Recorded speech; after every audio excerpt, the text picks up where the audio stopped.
నమస్కారం అండి. ఈ నమస్తే. మధ్యకాలంలో సోషల్ మీడియాలో ఒక వార్తలు వస్తున్నాయి కదా, కోబన్ ఇన్సిడెంట్. అది ఎవరిది కరెక్ట్ అంటారు, ఎవరిది తప్పు అంటారు? కోబన్ విషయంలో అయితే ముస్లిం అతనిదే కరెక్ట్. ఎందుకు? ఎందుకంటే అతను జెన్యున్గా అమ్ముకుంటున్నాడు. ఇప్పుడైనా అతను ఫైవ్ స్టార్ హోటల్లోకి వెళ్ళి తీసుకొచ్చి అమ్ముకున్నాడు అంట కదా. ఏంటిది అమ్ముతుండు? 5 స్టార్ హోటల్ ఎందుకు అమ్ముతాడు? ఇప్పుడు ఫ్రెష్ దొరకాలంటే ఏడుకోతురు, వీళ్ళంతా ఫ్రెష్ దొరకాలంటే ఏడుకోతురు.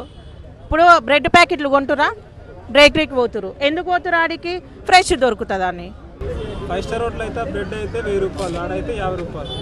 ఏడా 5 స్టార్ హోటల్లోనికి ఆడికి చక్క ఓమ్మని ఇంక దమ్ము దైనం ఉంటే ఆయన కాడ జరిగేదానికి కుక్కలను కోసి పెడుతుండు. పోనీ అదే మీడియం తీసుకొని ఒమ్మనని పోయి చూడమను. దవడ పనులు మొత్తం రాలగొట్టి దోషి నిండా పోసి తోలిస్తాడు ఆడు.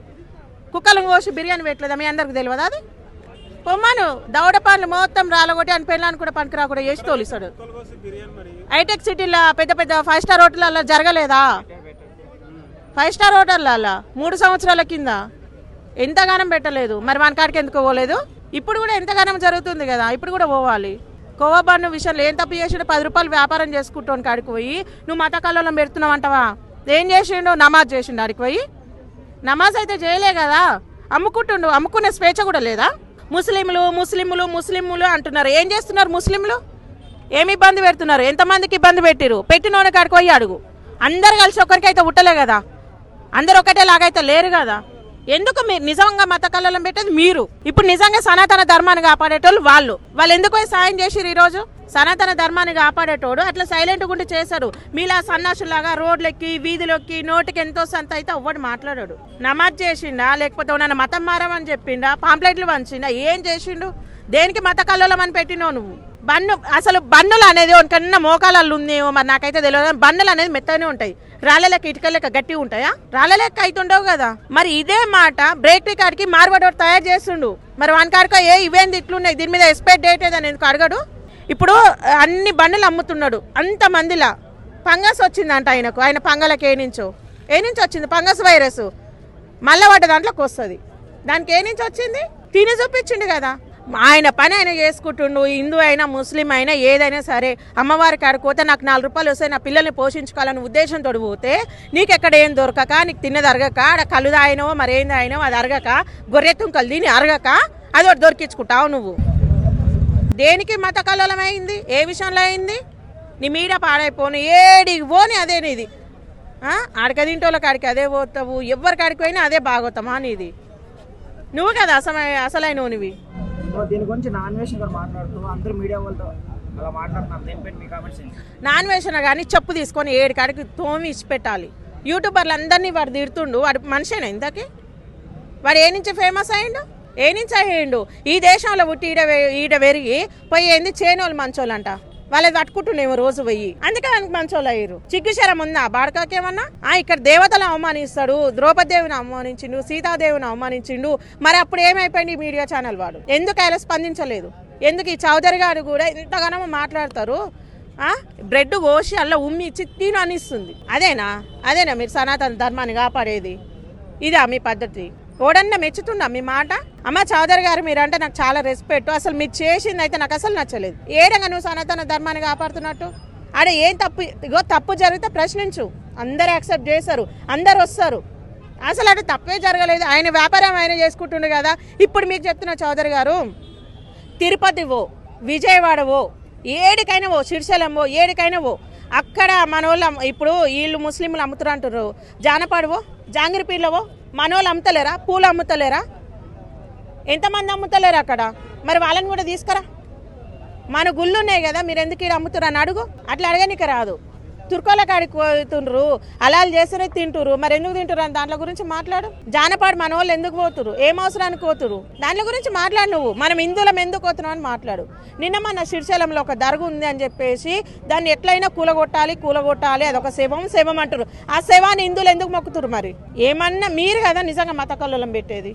మీరు సనాతన ధర్మాన్ని కాపాడుతారు అంటే ఎవరు నమ్ముతారు? ఏ నుంచి కాపాడుతారు? అది కాదు కాపాడేది. ఇయ్యాల పోయి ఆయనకు సాయం చేసి చూసిర్రా, అది సనాతన ధర్మాన్ని కాపాడేది. ఒక హిందువులు పోయి వాళ్ళకి సాయం చేసిరు, అది సనాతన ధర్మాన్ని కాపాడే విధానము. అది ఇప్పుడు ఆయన ఏమైనా తప్పు చేసిండా నిరూపించురు. ఆయన వృత్తి ఆయనకు చూపిరు. ఇవాళ ఆయన పొట్ట మీద కొట్టిరు కదా, ఆయన వృత్తి ఆయనకు చూపిరు. ఆయన బతుకుతాడు. ఎందుకు మీరు మత కల్లోలం పెట్టకండి. ఎవరిని బతుకు వాడు బతుకుతారు. దేశం కోసం పోరాడండి. బార్డర్లో ఎంతో మంది పిల్లలను వదిలిపెట్టి పిల్లల్ని వదిలిపెట్టి తల్లిదండ్రులను వదిలిపెట్టి పోయి ఆడకుంటారు జవాన్లు. వాళ్ళేమో అట్లా వానకి ఎండకి తిండి లేక నీళ్లు లేక వాళ్ళు చచ్చిపోతుర్రే. మీరే మతాల కోసం కులాల కోసము రాజకీయాల కోసం మీరు కొట్టుకొస్తారు. ఈడ ఓడని ఒప్పుకుంటాడు నా మీ జోలి. దీని బదులు బార్డర్లో కోరి అందరు కలిసి ఆడగొట్లాడు ఆడ సావురి వాళ్ళనే జవాన్లు వచ్చి పిల్లం పిల్లలతో సంసారం చేసుకుంటారు. ఎంతసేపు నేను ధర్మాన్ని కాపాడుతున్నా, నేను దేశాన్ని కాపాడుతున్నా. మీరు కాదు కాపాడేది, మీరు కాదు మతాలు కాపాడేది, నిజమైన జవాన్లు. వాళ్ళేమో బార్డర్లో కొట్టుకొని ఏమో ఒక్కొక్కరు చచ్చిపోతుండే పిల్లని కానకుండా మీరేమి ఈడ బిర్ర తిని ఎక్కడ చంపకి ఈడనే మతాల కోసం అని దానికోసమని కొట్లాడుతారు. అందరు కలిసి దేశం కోసం కొట్లాడరు, అందరు సపోర్ట్ చేస్తారు. ఎవరిని ఏ మతం కాపాడుతారు? ఎవరు కాపాడుతాడు మతాన్ని కాపాడేటోడు ఫోన్ పేలు పెట్టుకుంటారు, గూగుల్ పేలు పెట్టుకుంటారు, పేటిఎంలు పెట్టుకుంటారు. నేను సనాతన ధర్మాన్ని కాపాడుతున్నా, నేను హిందువులని, నేను క్రిస్టియన్ని. అందరూ ఉన్నారు, అందరి దాంట్లో దొంగలే ఉన్నారు, అందరు కొంటోలే కానీ కోడి ఎక్కడ పోయింది అన్నట్టు అందరు దాంట్లో ఉన్నారు. అవ్వడు సొక్కం ఏం లేడు. ఒక హిందువులను ఏం లేరు, క్రిస్టియన్ అంటే నెంబర్ 1 చోరీలు ఏమంటారు కదా, తిన్నోనికి తిండి పట్టదు అంటే బోడగుండం సవర్ పట్టదు అన్నట్టు తిన్నోళ్ళు మస్తుగురు. క్రిస్టియన్స్ దాంట్లో ఉన్నారు, ముస్లిం దాంట్లో ఉన్నారు, అందరు దాంట్లో ఉన్నారు. కానీ నిజంగా కాపాడేటోడు బయటికి రాడు. ఇప్పుడు వాళ్ళు చేసిరు కదా, వాళ్ళు చాలా మంచి పని చేసి, అది నిజంగా సనాతన ధర్మాన్ని కాపాడే విధానము. తెలియకపోతే తెలుసుకొని మాట్లాడండి. వ్యాపారం చేసుకుంటున్నాడు, అలాంటి వ్యక్తి దగ్గరికి వెళ్ళి అతని కులాన్ని మతాన్ని ఉచ్చరించి మాట్లాడి ఇష్టానుసారంగా ఏదో పాపులారిటీ చేసి గందరగోళం సృష్టించి అతను ఏదో విషపూరితమైనటువంటి పదార్థాన్ని అమ్ముతున్నాడు, పిల్లలు పుట్టకుండా చేస్తున్నాడు అని మతం మీద విసిరినటువంటి ఒక రాయిలా కనపడుతుంది. నిజంగా చాలా బాధగా ఉందమ్మా. ఈవేళ సోషల్ మీడియా వేలం బెర్రి ఇంత అంతా కాకుండా పోతుంది.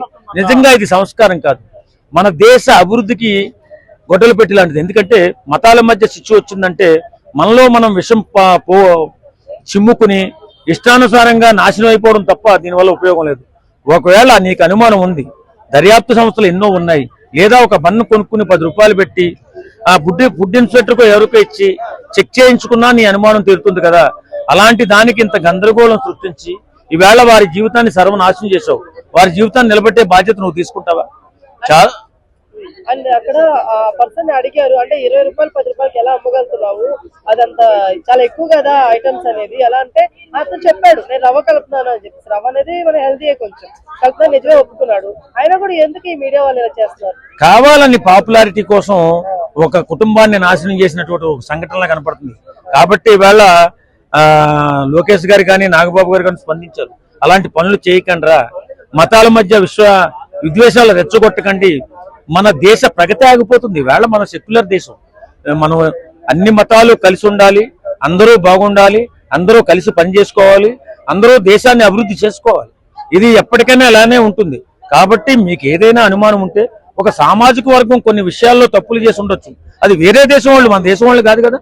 మన దేశం వాళ్ళు ఒక తప్పు చేస్తే దర్యాప్తు సంస్థలు ఎన్నో ఉన్నాయి, నిఘా సంస్థలు ఉన్నాయి, వాళ్ళు చూసుకుంటారు. మీరు వచ్చి పట్టుకునేంత సీన్ ఏమి ఉండదు. ఏదేమైనా మీకు అలాంటి అనుమానం ఉంటే మీరు దర్యాప్తు చేపించుకోండి.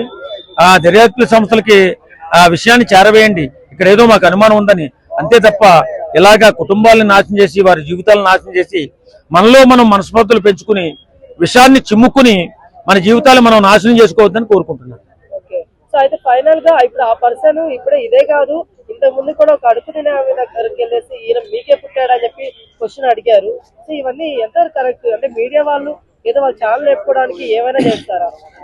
వాళ్ళ ఛానల్లో పాపులారిటీ కోసం ఇలాంటి దుర్మార్గాలు చాలా మంది చేస్తున్నారు. కాబట్టి దీన్ని పోలీసు వారు సీరియస్ గా తీసుకుని ఇలాంటి తప్పులు జరగకుండా నిర్మూలించవలసిన బాధ్యత పోలీస్ డిపార్ట్మెంట్ వారిపై ఉంది. ఖచ్చితంగా వారు ఈ కేసును సీరియస్ గా తీసుకుని ఆ వ్యక్తిని విచారించి ఇలాంటి తప్పులు చేయకుండా నిర్మూలించాలని కోరుకుంటున్నాం. తర్వాత మనం అన్ని మతాలని గౌరవించుకుంటూ అన్ని కులాలని గౌరవించుకుంటూ ముందుకు పోతేనే మన దేశం అభివృద్ధి చెందేది. ఎవరో కావాలని విషం చిమ్ముకుంటే మన మనసులో విష ప్రభావం ఉంటే పక్కనున్న మన వేరే మతం వాడిని కూడా మనం అర్థం చేసుకోలేకపోతే ఎలా? నిజంగా మన విషం చిమ్ముకున్నాం అనుకోండి, రేపొద్దున ఆయన ముఖం మనం చూసుకోలేం, మన ముఖం వాళ్ళు చూసుకోలేరు. ఇలా కాదు, మనం ఎప్పుడు శాశ్వతంగా మనం బ్రతుకున్నంత కాలం, ఈ దేశం ఉన్నంత కాలం మనం ఖచ్చితంగా కలిసే ఉండాలి. కాబట్టి జాగ్రత్తగా ఏదైనా మీకు అనుమానం ఉంటే నివృత్తి చేసుకోండి తప్ప ఇలాంటి దుర్మార్గం చేయకూడదని చెప్పి మనస్ఫూర్తిగా కోరుకుంటున్నాను. సో అంటే దీని మీద నాన్ వెజ్ కూడా రియాక్ట్ అయ్యాడు. సో ఇలా వీళ్ళు కావాలనే చిన్న చిన్న వ్యాపారస్తుల దగ్గరికి ఇలా చేస్తున్నారు అని చెప్పేసి అంత బోర్డు వాడికి అంత నాలెడ్జ్ లేదు కానీ అంత నాగరికత లేదు. మనం ఏమంటామంటే అలాంటి దుర్మార్గుని మనం కూడా మాట్లాడి వాడి గురించి మాట్లాడు. మన దేశం మీద విషయం చూపుతున్నాడు, మన దేశం మీద విపరీతంగా విషయం చూపుతాడు ఈ మధ్యకాలంలో. అలాంటి వ్యక్తి పేరు ఉచ్చరించొద్దు. నిజంగా మనకేదన్నా అనుమానం ఉంటే మనం నివృత్తి చేసుకునే అవకాశం ఉంది కాబట్టి ఖచ్చితంగా నివృత్తి చేసుకుందాం, మన అనుమానాలని తీర్చుకుందాం. అంతే తప్ప ఇలా దుష్ప్రచారం చేసుకోవద్దు. మనం అందరం హాయిగా బ్రతుకుతాం, అందరం కలిసిమెలిసి బ్రతుకుతాం. అంటే ఇప్పుడు అదే మీడియా వాళ్ళు పెద్ద పెద్ద హోటల్స్ కి ఎందుకు వెళ్ళి సర్వే చేయట్లేదు అంటే అది తంతారు. ఇక్కడ ఇప్పుడు పెద్ద పెద్ద స్టార్ హోటల్స్ పెద్ద పెద్ద వాళ్ళ దగ్గర మీరు అడగొచ్చు కదా, ఇది మీరు కరెక్ట్ గానే చేస్తున్నారని.